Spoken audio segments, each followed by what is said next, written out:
দেখুন বন্ধুরা, এই মেয়েটি কি করে।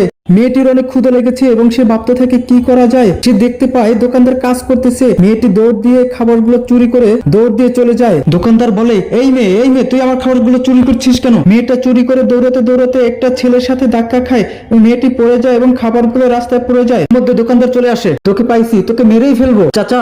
ছেলেটি বলে, চাচা ওকে মারবেন না, আমি দেখছি বিষয়টা। এই মেয়েটিকে মারছেন কেন আপনি? দোকানদার বলে, ও একটা চোর, ও আমার খাবার চুরি করে দৌড় দিয়েছে। তারপরে ছেলেটি বলে, ঠিক আছে, আপনার কি চুরি হয়েছে এবং কয় টাকা হয়েছে আমি দাম দিয়ে দিব, বলুন আপনার কয় টাকা হয়েছে। দোকানদার বলে, 50 টাকা হয়েছে। কি, এত কম টাকার জন্য আপনি একটা মেয়েকে মারবেন? ও কেন চুরি করবে আমার খাবার? তারপর ছেলেটি ভাবতে থাকে কি করা যায় মেয়েটির জন্য।